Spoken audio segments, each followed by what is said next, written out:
On va parler d'un chiffre aujourd'hui, un chiffre qui est assez alarmant, 62%, c'est la part des jeunes entre 18 et 24 ans qui disent se sentir seuls. C'est énorme et ça révèle une sorte d'épidémie silencieuse.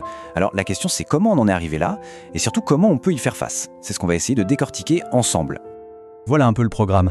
On va commencer par explorer le grand paradoxe de notre époque. Ensuite, on verra que ce phénomène est mondial.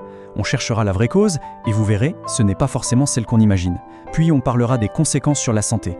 Et on terminera sur une note d'espoir, comment transformer cette solitude subie en une véritable force. Allez, on attaque tout de suite avec le premier point. Le point de départ de toute cette histoire, c'est un paradoxe, une contradiction fondamentale qui définit vraiment notre temps. Ce chiffre, 62%, il faut vraiment qu'on s'arrête dessus. D'après une étude de l'IFOP, c'est donc la part des 18-24 ans qui dit se sentir seul régulièrement. C'est un chiffre massif qui frappe la jeunesse en plein cœur. Et là où ça devient vraiment parlant, c'est quand on compare. Chez les personnes de plus de 65 ans, ce chiffre n'est que de 37%. On a donc un gouffre de 25 points.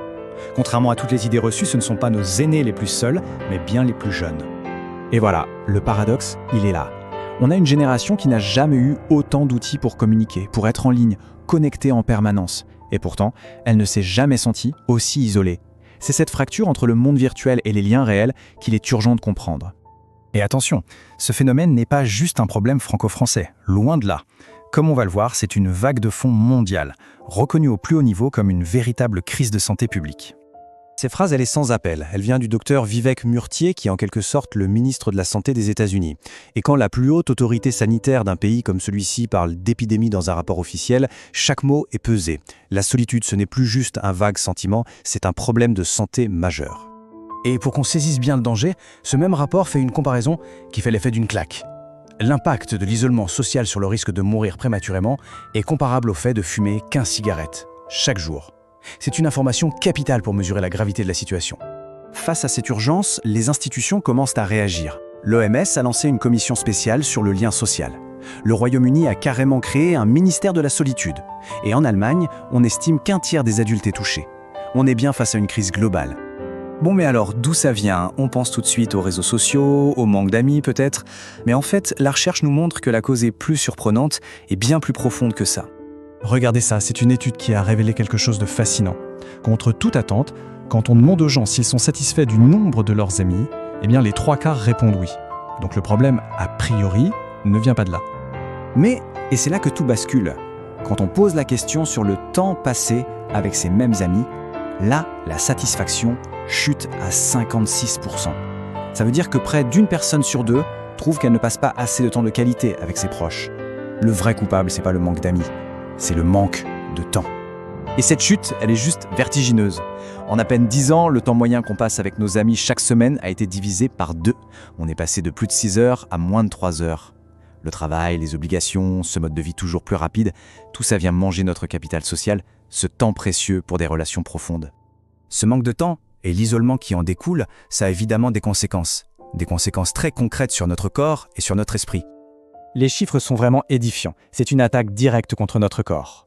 La solitude chronique, ça augmente le risque de maladie cardiaque de 29%, celui d'AVC de 32%.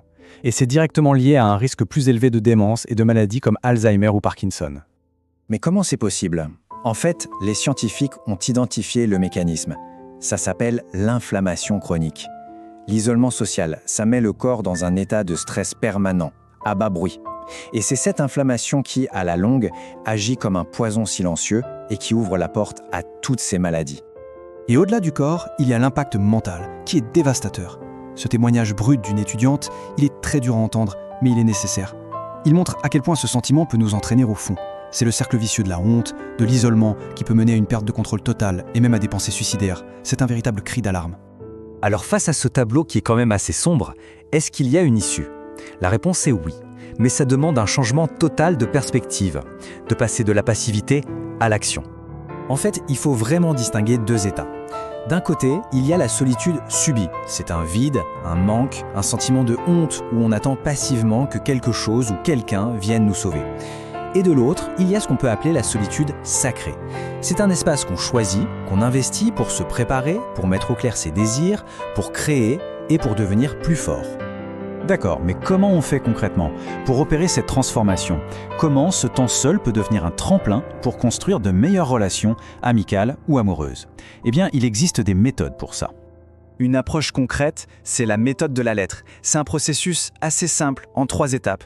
1. Se créer sa bulle, un espace calme, sans distraction. 2. Prendre le temps de ressentir profondément ce qu'on désire dans une relation, pas juste y penser. Et 3. Écrire une lettre, une sorte d'invocation à ce futur ami ou cet amour, comme si la connexion existait déjà. Le but change du tout au tout. On n'est plus en train de chercher désespérément, on se prépare à être trouvé. Le message crucial derrière tout ça, c'est de reprendre le contrôle. D'arrêter de subir, de devenir l'architecte de sa propre vie relationnelle. C'est un changement de posture radical, qui fait passer de l'état de victime à celui de créateur. Au final, tout se résume à cette question. Cette solitude, qui touche tellement de monde, est-ce que c'est une fatalité, un vide qu'on doit juste endurer, ou est-ce que ça peut devenir un moment privilégié pour se construire une préparation pour les relations qu'on veut vraiment? Le choix, en réalité, nous appartient. Pour celles et ceux qui veulent creuser cette approche, le site l'archerdamour.com propose des ressources pour commencer ce chemin, y compris un guide gratuit. La solitude n'est pas une fatalité, elle peut vraiment devenir une force.